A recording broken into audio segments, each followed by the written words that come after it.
पटौदी विधानसभा से आपको टिकट दिया है, उसके लिए बहुत बहुत बधाई। बहुत बहुत धन्यवाद आपका जी। आपको पटौदी विधानसभा से टिकट दिया है, तो महिलाओं के लिए क्या कहना है? जी मैं एक खुद महिला हूँ और महिलाओं को किस तरह से समाज में संघर्ष करना पड़ता है आगे बढ़ने के लिए, ये मैं जानती हूँ। तो जिस तरह से मैं एक ऐसे भी समाज से आती हूँ जिसको वैसे ही बहुत संघर्ष करना पड़ता है, तो हम लोगों का तो संघर्ष दुगना है। तो मेरा मानना है कि शिक्षा एक ऐसा प्लेटफॉर्म है जो जिस तरह से बाबा भीमराव अंबेडकर जी कहते थे कि शिक्षा वो शेरनी का दूध है जो जितना पिएगा उतना दहाड़ेगा। तो मेरी सबसे पहले ये प्राथमिकता रहेगी कि शिक्षा के स्तर पे मैं काम करूं, क्योंकि अगर आप एक महिला को पढ़ाते हैं तो वो महिला पूरे परिवार को आगे खींचने में कामयाब होती है।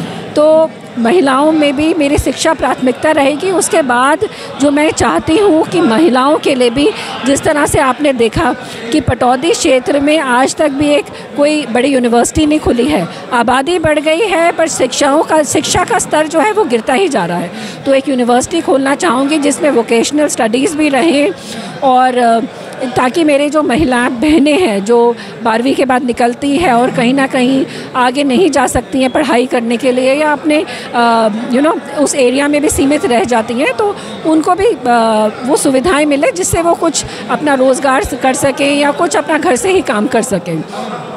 उसके बाद मैंने देखा कि हेल्थ फैसिलिटीज़ का तो वैसे यहाँ पे 10 साल से कुछ ध्यान नहीं रखा गया हेल्थ फैसिलिटीज़ पे। तो मैं ये भी चाहती हूँ कि यहाँ पे पटौदी जो हमारा SDCH है उसमें कम से कम अल्ट्रासाउंड मशीन तो अवेलेबल हो, और महिलाओं के स्तर पे जो फैसिलिटीज़ हैं वो सारी अवेलेबल करवाना चाहती हूँ, क्योंकि जैसा कि मैंने बताया कि वैसे ही महिलाओं को आगे बढ़ने के लिए संघर्ष करना पड़ता है। तो यहाँ पर भी मैंने देखा कि नॉर्मल टेस्ट भी नहीं होते, और एक ही लेबर रूम है जिसमें महिलाएं हैं, वहाँ पे ना उनके लिए कोई गार्ड है, ना उनके लिए वहाँ पे AC की सुविधा है।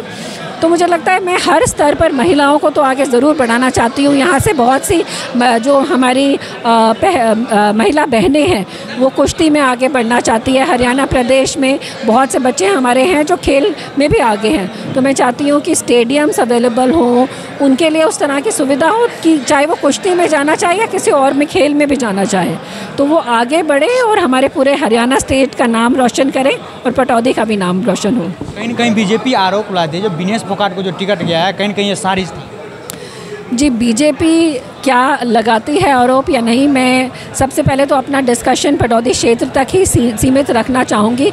और बस ये ज़रूर कहना चाहूँगी कि अगर जो भी विनेश फोगाट जी ने बातें रखी, मुझे लगता है कि हमारे प्रधानमंत्री जिनको हम चुनते हैं, तो अगर कोई समस्या है उनको संज्ञान लेना चाहिए था, उनको पहलवान बेटियों के साथ बैठना चाहिए था और कम से कम उनकी बात तो सुननी चाहिए थी।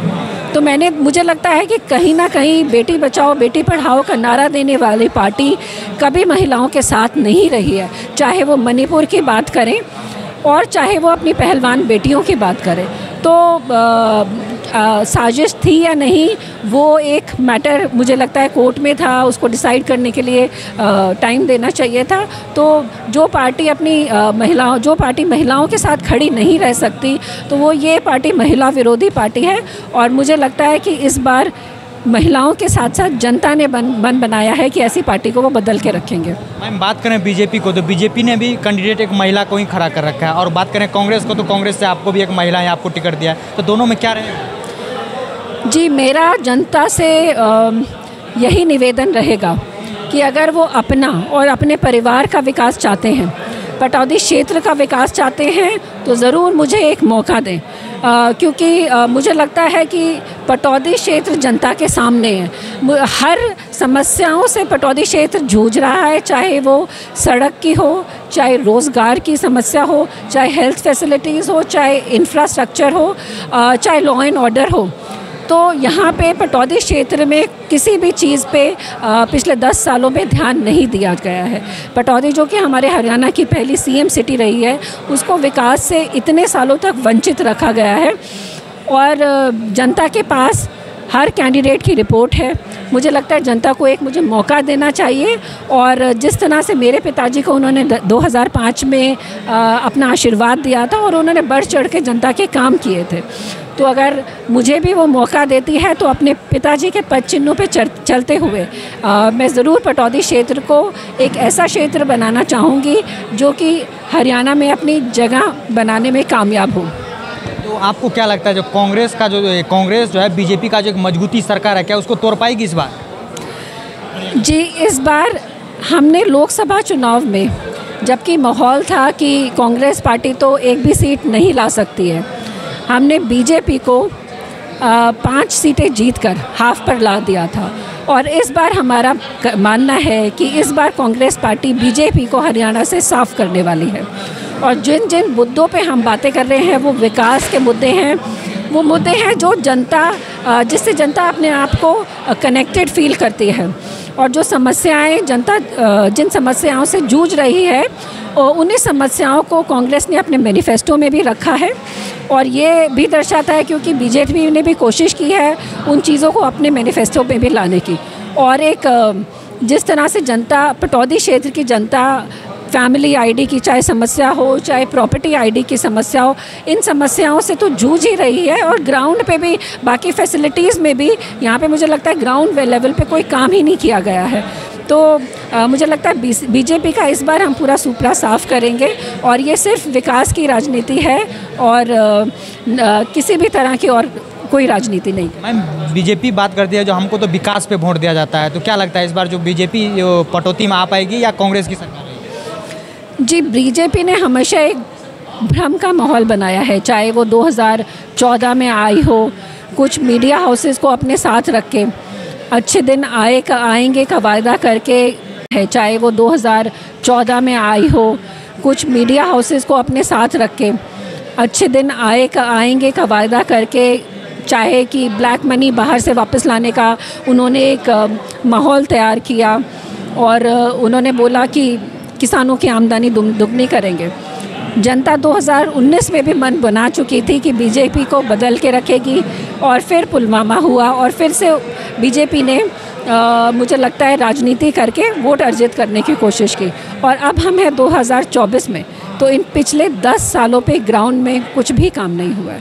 अब जनता बेवकूफ़ नहीं रह गई है, जितनी भी घोषणाएं उन्होंने की अब जनता समझ गई है कि ये सिर्फ एक घोषणाओं की सरकार है। ग्राउंड में इनका जनता के साथ कोई जुड़ाव नहीं है।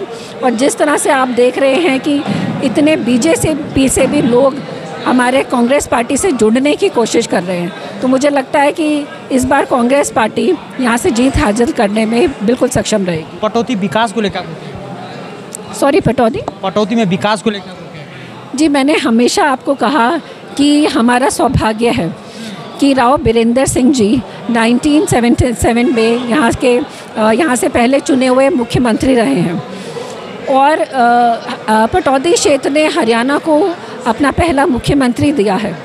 तो देखा जाए तो कहीं ना कहीं विकास में पटौदी क्षेत्र सबसे आगे होना चाहिए था।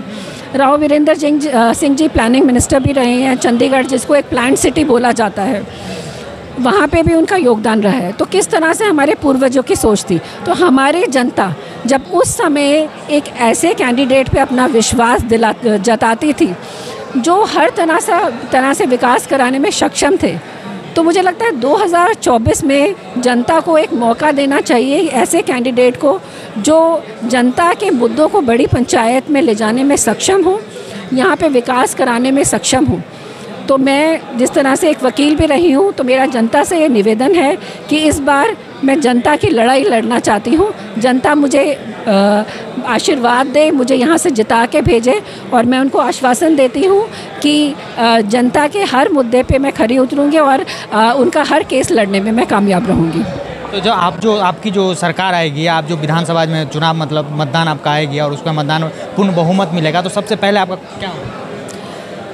जी, मैंने हमेशा कहा शिक्षा मेरी प्राथमिकता रहेगी और पटौदी में देखा जाए तो जिस तरह से मैं बोलती आई हूँ, चाहे शिक्षा हो, स्वास्थ्य हो, इंफ्रास्ट्रक्चर हो, बेरोज़गारी हो या जितनी भी चीज़ें हो उस पर कोई काम नहीं किया गया है। तो हमारा यही मुद्दा रहेगा कि सबसे पहले तो हम प्रॉपर्टी आईडी, फैमिली आईडी को ख़त्म करेंगे। जो पोर्टल की सरकार बोलते हैं, इनको ख़त्म किया जाएगा। दूसरा, आपने देखा होगा पिछले इतने सालों में जो हर आप बोलेंगे वर्ग आंदोलन कर रहा है, चाहे किसान हो, चाहे महिलाएं हो, और पीछे देखा होगा कि आपने चाहे युवा भाई हों जिन्होंने अग्निवीर को लेके आंदोलन किया, तो अभी मुझे लगता है हर आदमी घर से निकल के आंदोलन ही कर रहा है। तो सबसे मेरा पहला निवेदन यही रहेगा जनता से कि प्लीज़ मुझे एक चांस दीजिए। मैं चाहूँगी कि जनता सबसे पहले अपने घर में आराम से बैठे और जनता की लड़ाई हम लड़ें। अगर वो अपना प्रतिनिधि चुनते हैं तो उनको ऐसा प्रतिनिधि चुनना चाहिए कि जो उनका वकील हो और बड़ी पंचायत में उनके हर मुद्दे को लेके विकास हो, रोज़गार हो, हेल्थ फैसिलिटीज़ हो, इंफ्रास्ट्रक्चर हो या सड़कों का मुद्दा हो, उसको सफल कराने में सक्षम हो। अभी आप देखें हमारे साथ ये पल चौधरी थे जो पटौती विधानसभा थे। इन लोगों का ये कहना है जो हमारी सत्ता में आएंगे तो सबसे पहले महिलाओं के लिए जो है जो विकास शिक्षा का काम करेंगे। वीडियो जर्नलिस्ट शक्ति के साथ दीपक झा, श्री न्यूज़, हरियाणा।